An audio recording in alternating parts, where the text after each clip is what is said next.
I don't feel myself to be a pop artist. I don't, that's not my primary goal actually. And when I take on a record, I mean, I guess I'm a little bit of a challenge addict, you know. I like to take on a brand new challenge with every record.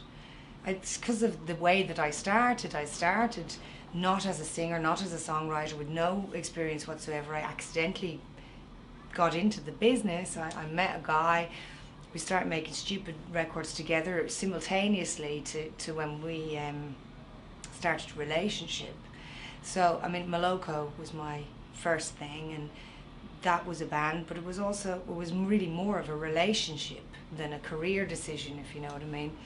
And so, even just to make that first record, that was a huge jump of kind of understanding, and I learned so much that I think I crave that every time I make a record. I crave taking on more than I've known in the past.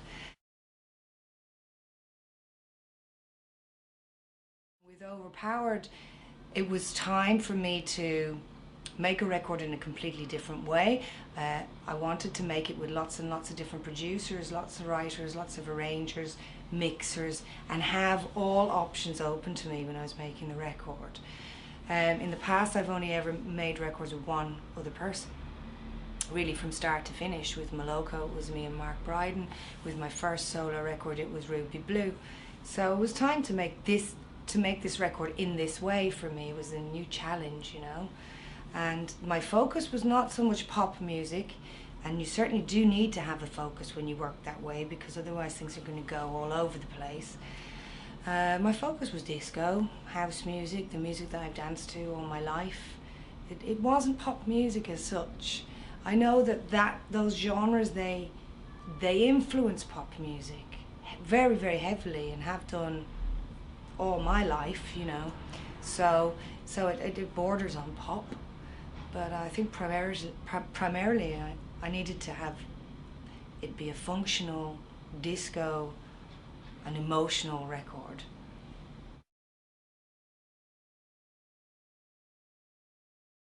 I've been to every single different kind of nightclub, and I think the main thing that I'm looking for in a club is the integrity of the music first, a good sound system, and like quite a few people who can dance, you know. So they're simple things, but they're actually quite rare to find nightclubbing now, that sort of thing where it's like really great music, a really great crowd, and a really great sound system. It can be the scruffiest nightclub in the world, but you know, if it's got those three things, that's what I like. I have no problem with retro music actually, because most of it is modern, even though it's retro. Retro is just a sort of like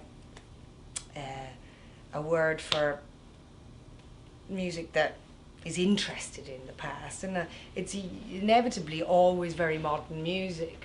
Even when you say it's retro, I mean something like Amy Winehouse, people call it retro, but it could never be made in the 60s. It is modern music, and she's very much a modern performer, modern lyrics and everything else.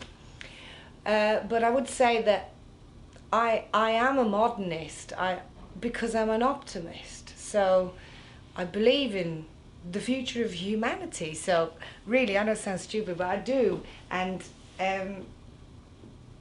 for me, then that translates itself in the work that I do by at least trying to be modern, at least trying to be forward thinking, and to embrace new technologies fully and not be scared of it, you know.